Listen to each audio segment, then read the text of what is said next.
Okay, hello and welcome again to Tom's Backyard and lockdown golf practicing. Again, let's reiterate, your goal is going to be 30 minutes a day. 30 minutes a day of some activity to get the heart rate up and get out and get those legs moving so you're ready to go once we can get back out there. But when you're just watching TV, hanging around the house or out in the backyard, there's some things that you can do to kind of remind yourself about what your body's supposed to do when you swing a golf club. So when it does get back out there, it won't be completely foreign to you. I talk a lot about the swing path because I feel like that path back and back through the ball is the most effective way to strike the ball more solid, to shoot lower scores, get more distance, all those things that golfers are looking for. This is a neat little trick, and just make sure that when you do it with a golf club, if you're anywhere in your backyard or in your house, that you always grab it. Never grab a golf club in your house when you grabbed it by the end.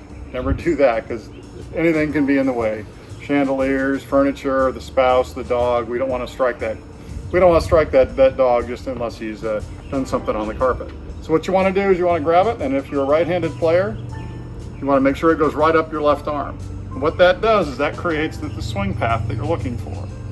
So if it were here, it would be wrong. If it were here, it would be wrong, but since it's right there. And what a lot of people do when they make a mistake is they take the club and they do things like this, or they do things like this. So what we can do here is we can find is that as I turn my shoulders, you notice now it's pointing right down the target line. And you can see that the face of the club is now square. As I continue to turn, now it's still on that swing path, and the face of the club is square again. Now when I come down, if I make the mistake, I can see it. I want that to go right through the ball, and you watch the club face as I turn. Now it's on path again, the face of the club is square. So what that looks like from here is there, right down the target line. Now I've set the angle in the club. You can see that it's right down the target line again. The wrist has the perfect amount of hitch with the club face square. I turn again. Now it's right down the target line. Face of the club is still square. And as I continue to turn my body, I make my body square the club up. If I do it just with my hands, I get a nice bruise up against my rib cage. But if I do it with my body, I can continue to square the club up.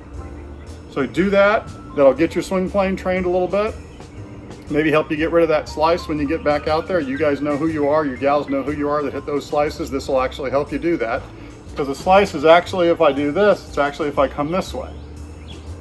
Path of the club is going in that direction, the ball spins in the other direction. So if we're doing this, down the line, on path, down the line again, and square, that strikes the ball either straight, or you'll tend to get that motion like a bowling shot, where it'll spin from right to left, what everybody's looking for.